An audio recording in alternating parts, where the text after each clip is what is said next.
Hi, you want to see this cool rock?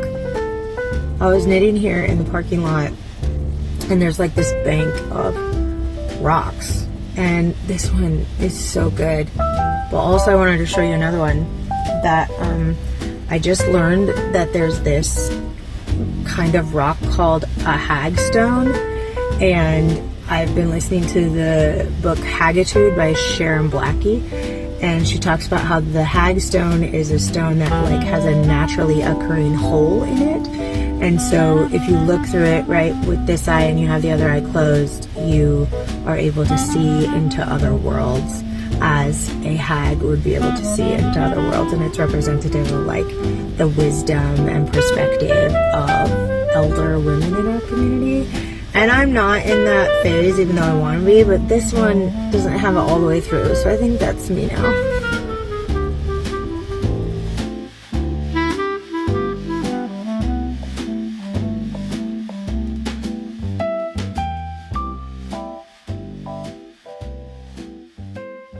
Hi, my name is Bethany, and this is the Knitting Through podcast.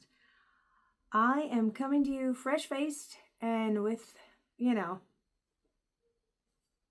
just natural me, because I had the choice of either doing the podcast now or getting myself all dolled up, and I don't usually get super dolled up for these podcasts anyway. But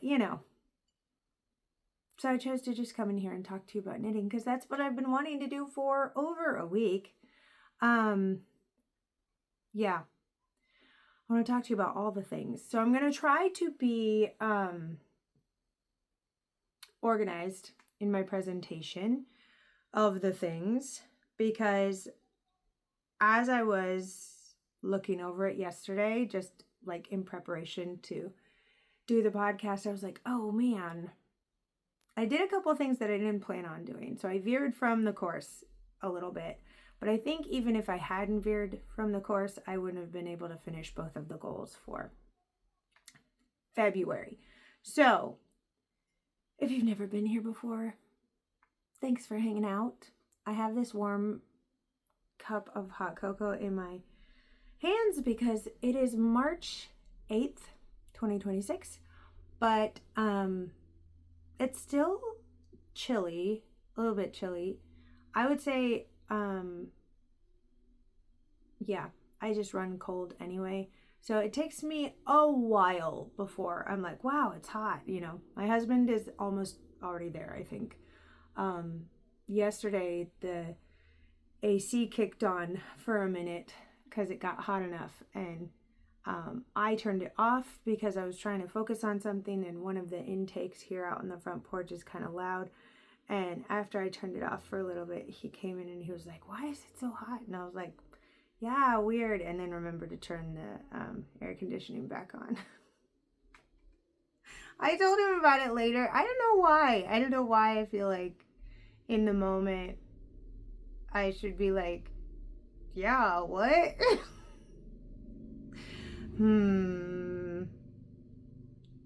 Anyway, I've been thinking about that. So, hot cocoa, one finished object, and some other things. So let's dive in. Okay, so this is my pair of socks. Aren't they cute? My goal for this year is that I would have all of the mouse switch yarn that I got in my sock advent for 2024. Yeah, because last one was 2025. For 2024 to be made into socks. Now, I have gotten the mouse switch sock advent for the past, 23, 24, 25, 3 years, okay?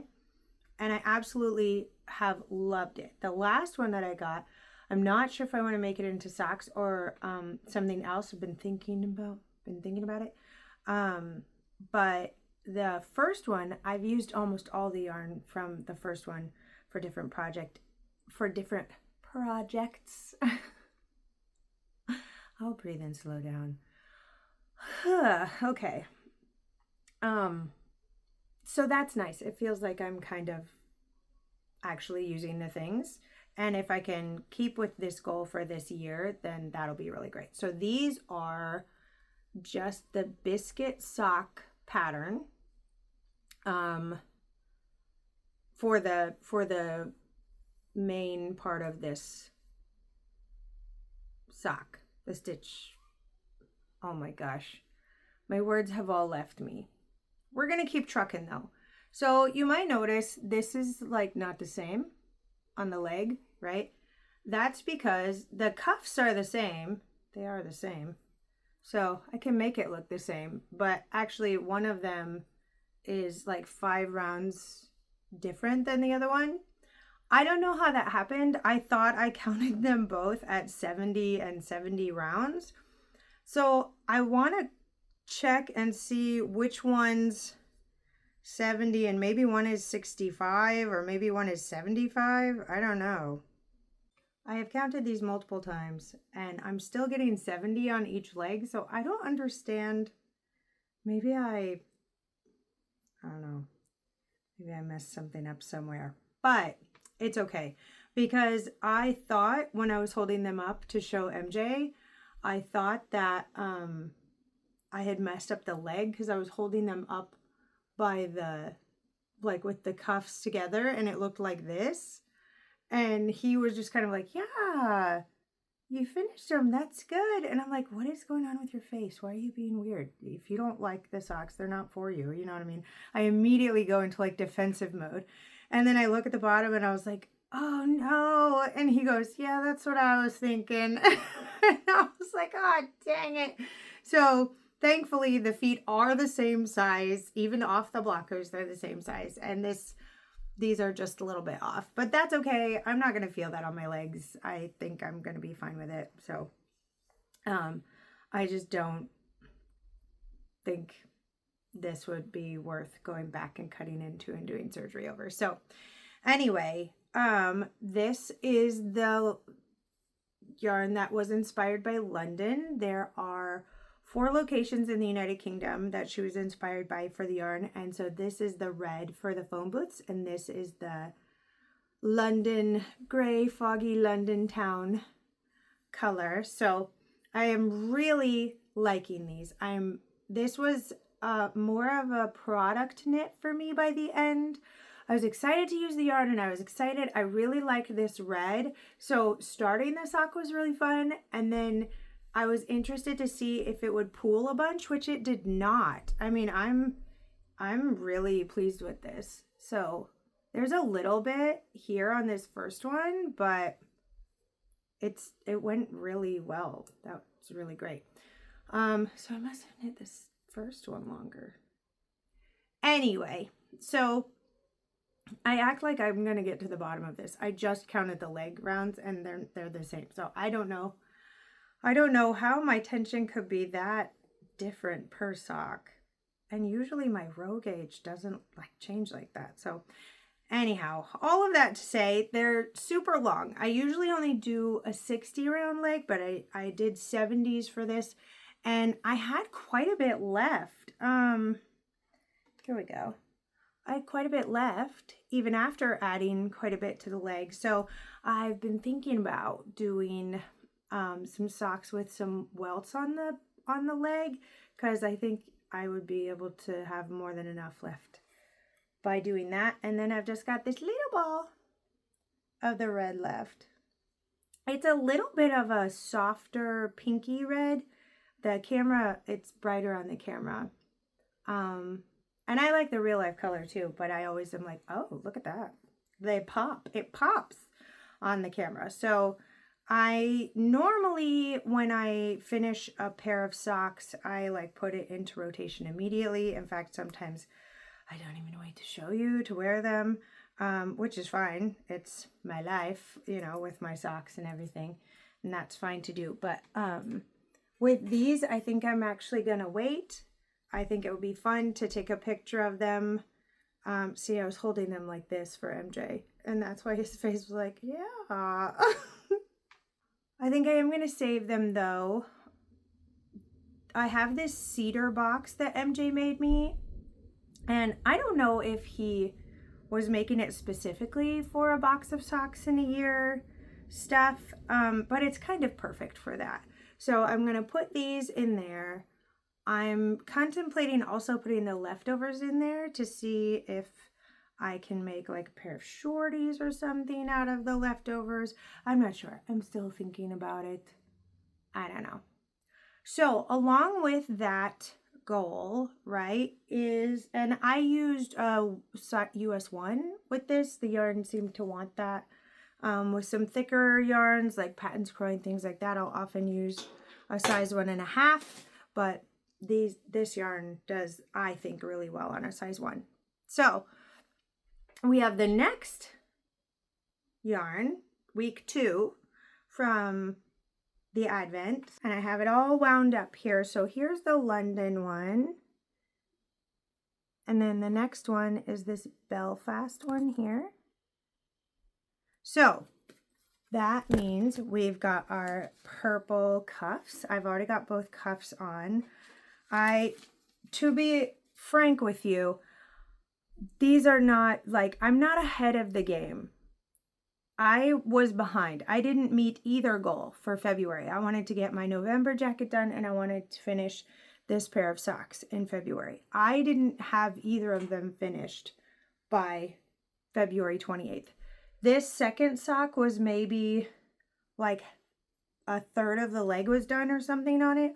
I've been working on this second sock all week this week because I wanted to get caught up on this goal.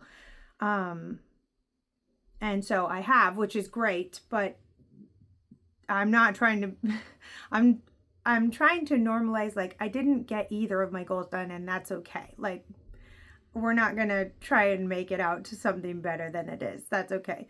So I'm going to pack these away. I've got these set now, and I did both of the cuffs. I didn't do that for the first one because I was just doing one sock at a time, but I think starting out with at least both the cuffs is going to help me stick with the goal. And this purple is so great. There's some like little darker purple speckle things going on there. Sorry, I had a bit of a hand spasm there, but the I really like the darker speckle purples in there.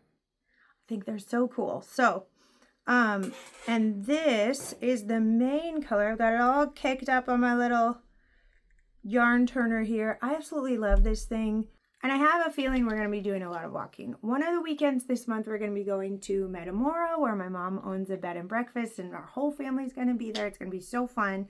And we just take walks. We'll walk around the town.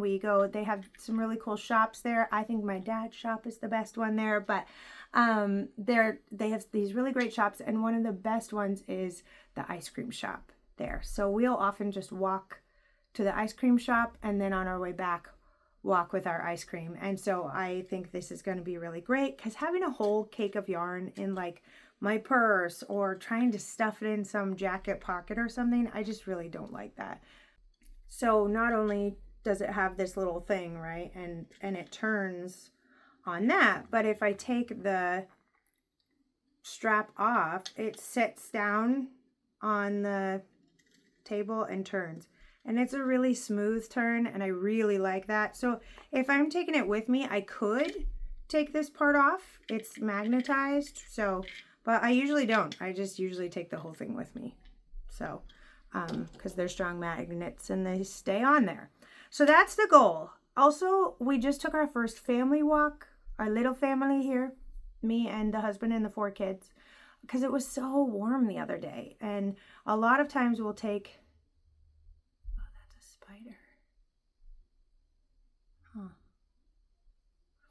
A lot of times we'll take a walk before or after dinner. My favorite is after dinner, because then we don't have to worry about like getting home really quickly. And also it's just good for you, right, to walk after dinner. So I think this is going to be really good prep, that I have both the cuffs ready and I have this going, and it'll be ready. It'll be ready for any situation, says the type 6. On the subject of socks, my son, my youngest, had his birthday. He's 6 years old, and that is hard to fathom, but he is, and he's just a fiery little guy. He's very different than my oldest son, and I love that. I love the differences between the four of them and how they're just wonderfully, they all contain multitudes, you know? So I asked him, I think even before his birthday, I said, what kind of socks would you like? And he said, I just want plain yellow socks, regular plain yellow socks. And I said, okay, I think I can do that.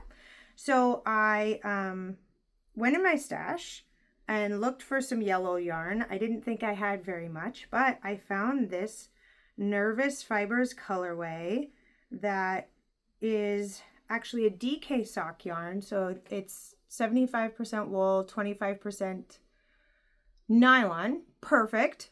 DK socks, gonna work up really fast. Fantastic. So I show him the yarn. I say, is this kind of what you're thinking of? And he goes, oh yeah, that's really great. And I said, great. So I do the cuffs and I say, okay, buddy, I'm finished with the cuffs. I just wanted to make sure before I keep going, you don't want anything like, you just want plain yellow socks. You don't want anything special stitches or anything. And he just kind of looks at me, and I realize I just like insinuated his birthday socks aren't special. So before I can even say like, oh, of course, because they're your birthday socks, they'll be special. And like whatever you want is what makes them special. Before I can even say that, he's like, yeah, I want them to be special. And I was like, okay. And I'm about to say, like, try to say it again. And he goes, you know what? Put some green fishies in them. And I go, okay, I think I can do that. And he goes, wait. No, make them pink. I want them to be salmons. And I said, okay.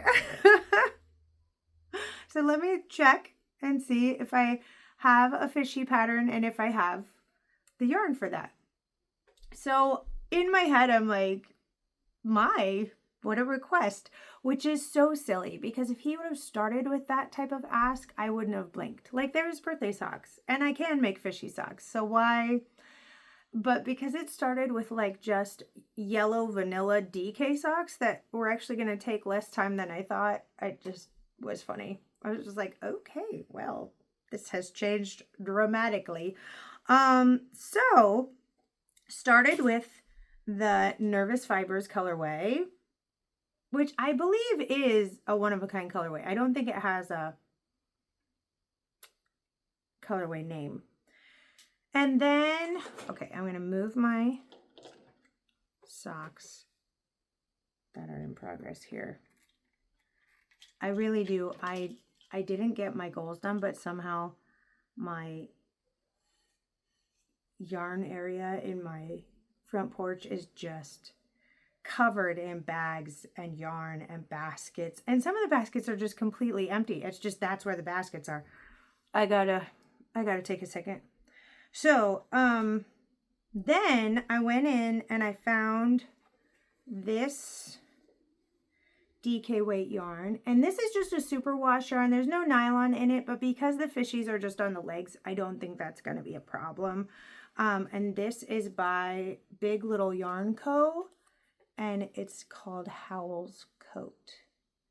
So if you're a Howl's Moving Castle fan, yeah, it's 100% superwash merino. So I really like her stuff. She's just got all these cool, inspirational colorways she does. I really like them.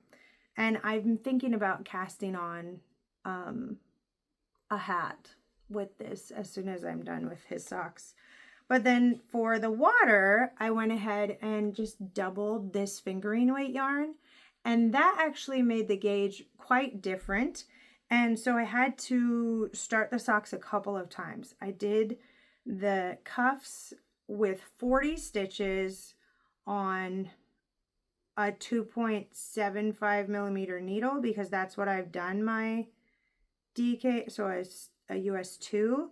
That's what I've liked the gauge for my DK socks with before. But it wasn't going over his heel very well. So then I upped it to 48 stitches for the cuff. And then so I pulled it out, redid the cuff, did the color work up to this first row of fishes on the same needle. And I added 5 stitches just every interval that it said to in the pattern. And since it didn't fit the chart, I just did this little hatchwork thing here.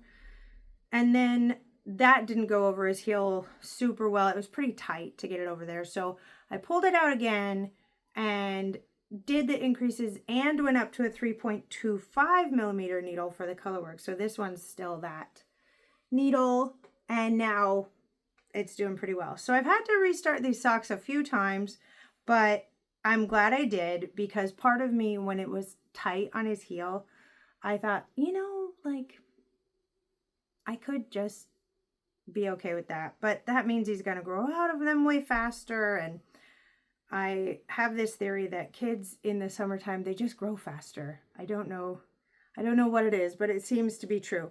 So the reason I was able to get this done is because I have this Joyful Colorworks book, Colorwork Socks book, by Charlotte Stone, and she has this pattern called the Fantastic Fish pattern. And so this is that, and you can see there are little eyes on there, so you can do that in the stranded color work if you want, but I'm going to duplicate stitch those little eyes on after I am done, and probably even after they are blocked. I'm not sure. So there's that. So the birthday socks are going pretty well. They're doing okay. I'm getting pretty warm. It's getting warmer. The greenhouse effect is happening in this porch, which I love, by the way. I just don't need my sweater on for that. That sweater was the Champagne Cardigan by Petite Knit, if you were wondering. I wear it all the time. It's probably my most worn cardigan. I like it a lot. It's kind of a classic cardigan situation, and so it works with a lot of things. Took me a long time to finish it though, because I'm not super stoked about stockinette fabric, just that going on forever. I know some people really love it, but I'm bored sometimes, even though I love the way the finished objects look. Okay, one of the other things that I did that was not on the that was not part of the plan. Those things so far have been part of the plan. The mass switch socks and the birthday socks, those are just going to be things that I'm doing throughout the year. I've got 4 kids. I make them socks a lot. And so that's just going to be part of it. But there were a couple days where I was frustrated with what was going on with my hands. My hands had been hurting when I was working on the cardigan. And also I'm just kind of like, I want the cardigan. I want it to be in my life and finished, but I'm having to convince myself that it's worth finishing now and not putting away again, because we'll talk about that later. Anyway, I have these little paper piecing things. I say paper piecing because they're paper piece inspired thing. If you're not familiar with paper piecing, is it called paper piecing? It's a way of quilting, and it's, I believe, hand quilting exclusively. And it's so cool because they have like these little hexes that they use, the fabric, and there's like little pieces of paper that you use to help you get the right shapes and like for it all to line up really well. And some of it is very small, which is cool. But I wanted to do a crochet version of that. This is the pattern, the hexie pattern for the summer fade hexie blanket. I did make a summer fade hexie blanket a couple years ago, and I really liked that. And I really like the hexie. I like the different stitches that are in it. I think it just comes out really cool. So I already have 4 of these, and then I worked on the 5th one here. This is all pinks, and it is so much brighter than the rest of the hexies here, but that's okay. I think if I like put them like this or something next to each other, it'll kind of fade into, like if I did some type of gradient with them. I think I'm going to piece them together with a white, like with white hexies around, just like the paper piecing quilts do. I know some people are doing crochet versions like this. I know some people are doing knit hexies like this. I think it's such a cool idea, and it's really fun to use, you know.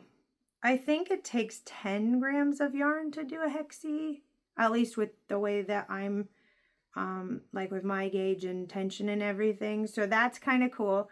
And I have one more that I still want to finish, but I don't know what yarns I'd like to use for the other 4 hexies. So I have this one, and then I have these 2 left over from one of the advents I was using for 2 of those. And so there's just these little bits and bobs from those left.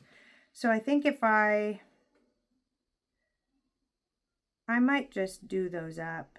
That way I know that this whole advent has been used, and I can add the other, you know, colors in whenever they come up. It's just been really fun to every once in a while do that. So that is, one of the colors is the last skein of Mouse Witch yarn from 2023 sock set. So this is one of the yarns I used, and this mini that came with it is one of the yarns that I used to make 2 of this color and 2 of this color. And then I have this one. I made 2 of this color. This is a yarn that I dyed myself with food coloring, because I tried to dye it botanically with flowers and it did not work at all. And so as I was about to cry over the pots, I just poured food coloring in each one for whatever flowers I was inspired to dye them with at the time. And I actually really love them. So it reminds me of the flowers that I tried to dye them with. Okay, the November jacket, now that I'm not in the middle of a row. Here she is. She's beautiful. Oh my gosh. I only got a couple inches done this month. Part of that was because my hands were hurting. Part of that was because we were busy. But also, I'm just not convinced that even if I hadn't, like if I hadn't done my hexies, if I hadn't done, you know, which I would do, Ronan's birthday socks. If I hadn't done those things, I still don't think I would have made it. So here's where we're at. So of course the length of the cord on my needles is not, you know, the length of my body or the circumference of my body. So it is going to look different, right? Just trying it on, but it's here. It's like it's past my natural waist, I would say. Like this is where my belly button is, right there. So we're almost to the top of my hip bone. I think at this point, every few inches actually does make a big difference, but I'm wanting it to hit right under my butt. So I've got enough yarn to do that, I think. But that also means that 8 inches more plus the, I was going to say button band, but that's not it, border on the bottom, because it's not a rib, it's a double knit situation like this is. It's going to take some focus still. So I'm making my peace with that. That what I actually want is a longer cardigan, and that to get that, I need to stay with it. So if that cardigan didn't have as much positive ease as I made it with at this point, I might choose to crop it, but I like my sweaters with positive ease to be longer. So with a lot of positive ease to be longer. This is called the Basset hat. I've just been putting a few rounds on this because for some reason it ended up on the table next to my chair. I need to put it away because I don't really need to be working on this. I like it. It's cute. I like the Basset hat. I've got 2 strands of this lace weight. Oh my gosh, it's like this highlighter pink, and then this 1 strand of worsted weight, or maybe it's DK. It might be DK. in the raspberry colorway. This is K&C yarn. And this, I do not remember what it is. I have a green one like this as well, but I do know that it's 50% silk and 50% wool. So that's why it's so shiny. So I'm actually going to put this away now so that I stop working on it because I don't need that distracting me right now. So the last thing that I worked on was my dad's cardigan. I've been working on the Porter cardigan for him for a while now. This is the back. I finished this before the end of the year, I think. It's so beautifully cabled. It's so pretty. It's this raglan seamed cardigan. I've never made a seamed cardigan before, and I wanted to do the back first because, of course, that's the biggest part. And so having that done was really encouraging, you know, in the first place. I blocked it because I was so happy with it. I did cast on both of the fronts for it. So I cast this front on and did a couple rows of the chart just because I wanted to have that set up. And then I'm not quite done with the ribbing for this front. I'm doing the ribbing on a 4mm and the rest of it on a 4.5mm needle. So it's kind of nice to have one set on hold on one set of needles and doing this on the other set. I'm using a wool acrylic blend because I want him to be able to wash it and maybe dry it accidentally and it will be okay. It is 52% acrylic, 4% wool, and 8% nylon. It is the Barocco Vintage machine washable blend. So this colorway is 5177. I don't think it has a name, but it's this dark green, which I think he's going to absolutely love. So I really liked pulling out those charts again, even if just for a minute. And this bag is a bag my friend Ala made for me. It's this quilted bag. Isn't it pretty? I really like it. And so I can definitely work on those fronts, but I want to finish the November jacket, which I am making out of Nutiden yarn held double, and this is in the colorway Flamma Karen. I forgot to say that. So I don't take the November jacket around with me. I've taken my dad's cardigan around with me. I don't think he knows it's his, so, and it's taking forever. So if he did think it's his, he is probably like, oh, surely she's done with that one and it wasn't for me. So I don't know what he thinks. Anyway, okay, I would normally just jump off and do the things that I've been reading next, but my mom took me on my own little personal yarn crawl because next month I'm turning 40. So cool.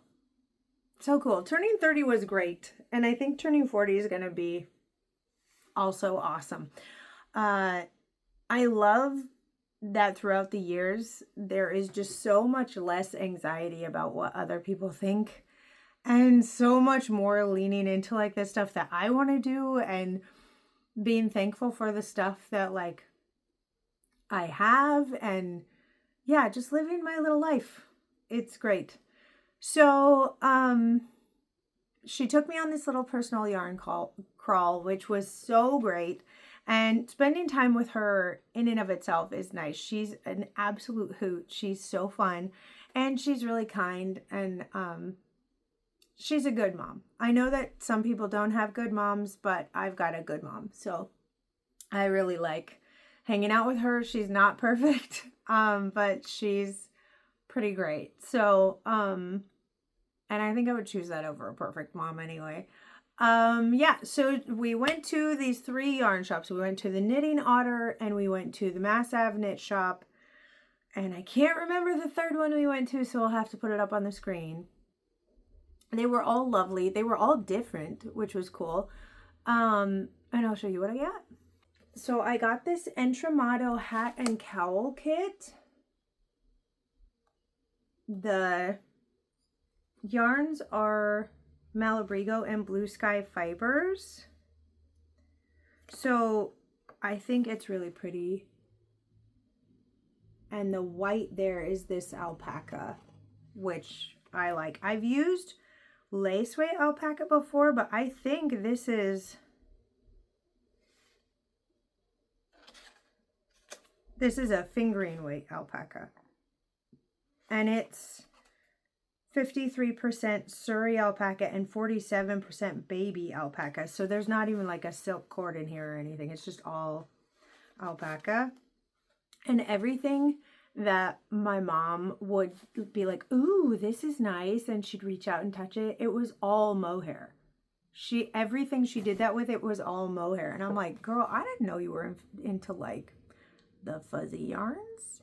Good to know. So I'm not sure if I'm going to make this for her, or if I'm going to make it for me, or if I'm going to make it for someone else. But knowing that she's into the mohair, I'm ideating about a lot of ideas for her, because of course that's very fun. And yeah, it would be cool. But this is very pretty. Then I got some stitch markers, because I just love stitch markers so much. So these are all just little hexy honeycomb ones in here. And then it comes with this bee stitch or progress keeper. And then I also got a retractable measuring tape, because my kids have throughout the years destroyed just about every one that I've had. So I have a couple that I just found cleaning up, but it's okay to have more of those. This is a shawl cuff that I got. I think it's deer skin, and I think it's so cool. So it's gonna look so cute. Help me keep my shawls on. So nice. And then I got some cashmere. This is 100% cashmere by Lang Yarns. That's it. It's just black cashmere. And I thought these were 50-gram balls. I might have gotten a couple more had I realized I was holding 25-gram balls, but I think I can still make a hat, a good black cashmere hat for myself with 50 grams of yarn. I think that's okay. Yeah. And then I got two more things. This one is by Blue Sky Fibers, and it's this whole bundle of 5-gram minis. And there's a pattern for, I think it's called 21 stripe mittens or something like that. And I really liked these colors, and it was really pretty. So I think I'm gonna make those, because I actually need another pair of mittens. We've lost a couple of pairs of mittens this last winter. And then the last one, this one is a showstopper colorway by the leading men in fiber arts dyers, and this one's called Hibernation, and I just really like it a lot. It's very pretty. And this is also a 75 merino, 25 nylon sock yarn. So I got lots of goodies while I was out with my mom. I have absolutely loved that. It was really, really nice to sit and be with her and to knit my sock, you know, while we were hanging out. And two of my sisters were able to come to the Shape Notes singing thing we went to, which was really cool. My whole family knows quite a bit about music, which is nice, but my mom probably knows the most out of all of us. And there's this kind of stereotype with knowledgeable musicians that they're kind of arrogant. And so with Shape Note singing, it's a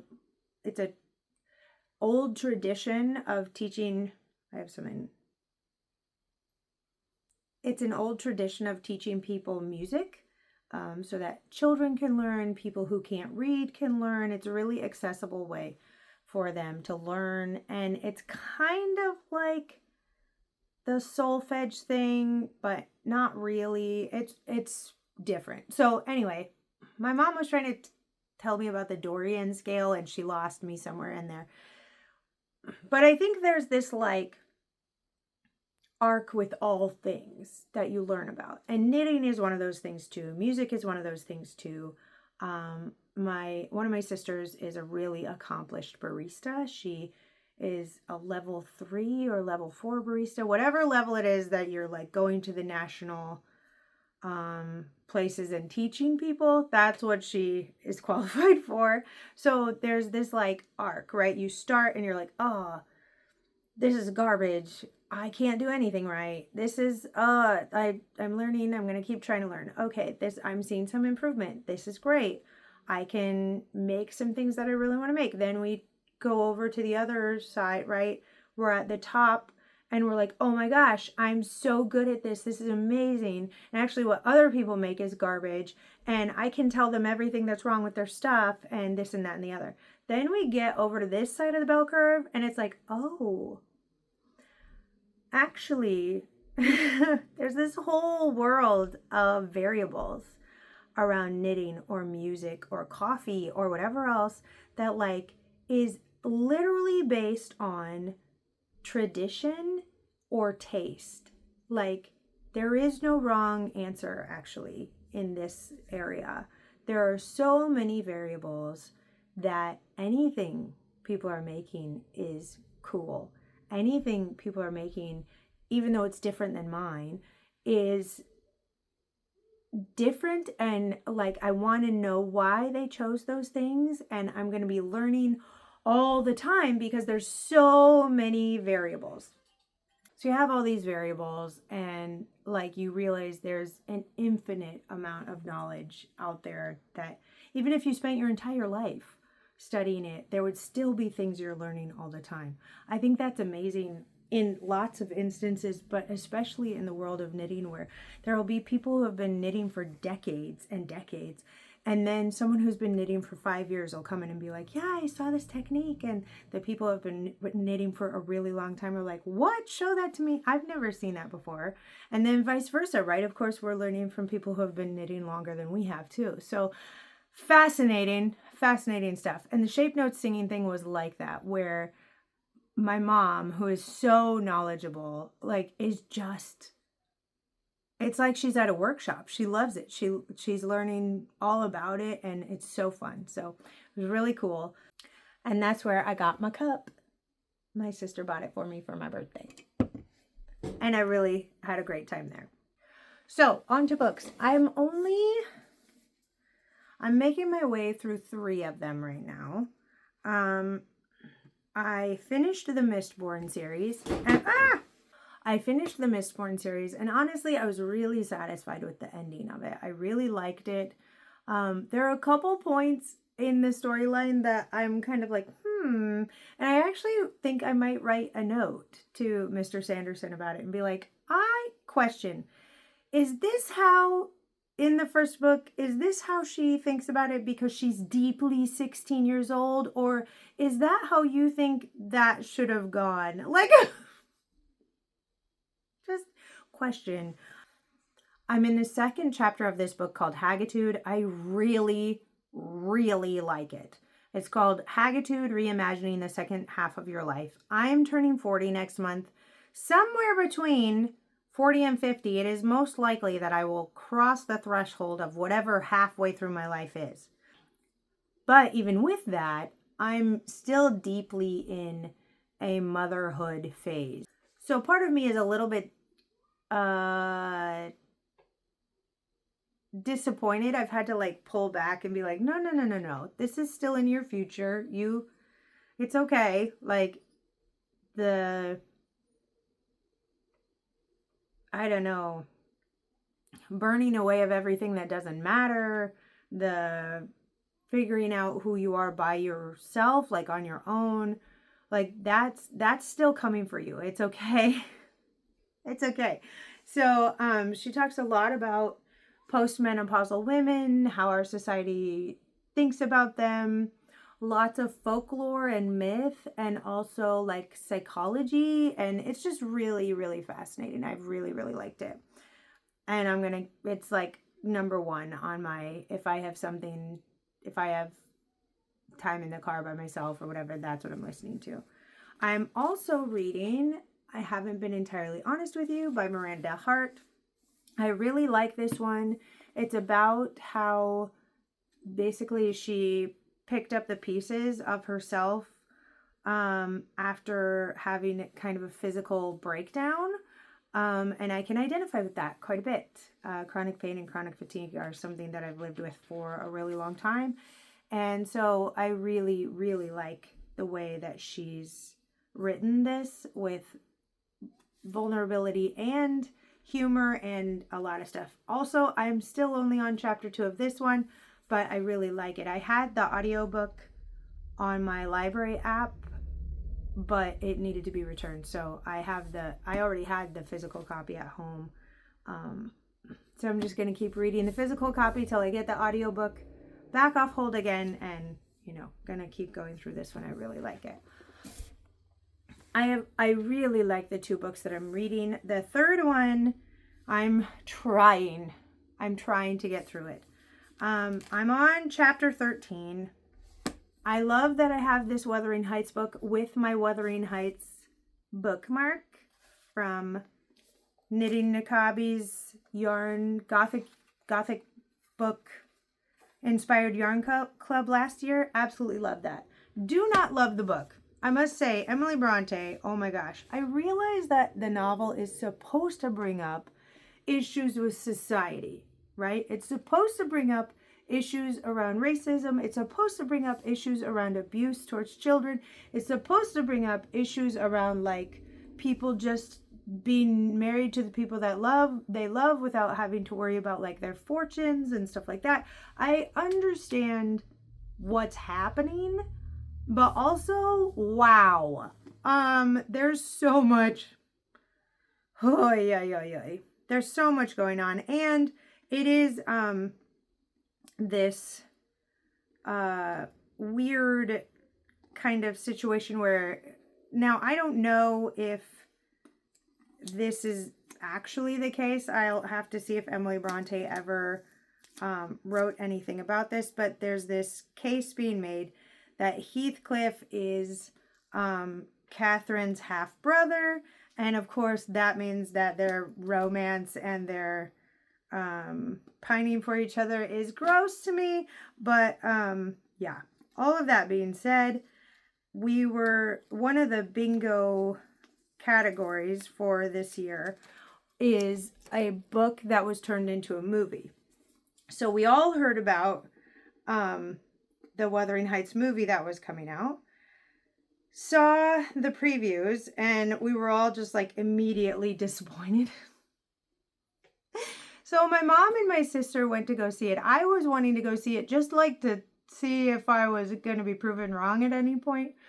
And so my mom and my older sister go see it. I had thrown my back out, so I had to stay home. And they were so funny. They were like, absolutely not worth going to see. Like 2 out of 10. No, it's not at all like the book. She made Heathcliff white for some reason. And then she also made Edgar brown, even though it's the other way around in the book. And that's actually kind of important about why people treat Heathcliff the way they do. So anyway, weird stuff. You know what I mean? Like, it's actually supposed to be that way for a reason. Like, if it doesn't matter, you know what I mean? If we're talking about the Little Mermaid, she can be whatever color imaginary mermaids are supposed to be. It doesn't matter. She could be purple, for heaven's sake. But in this book, the fact that he's brown is like, I think specifically she says he's half black. So like that, and there are references to him being Somalian. There's like, it matters.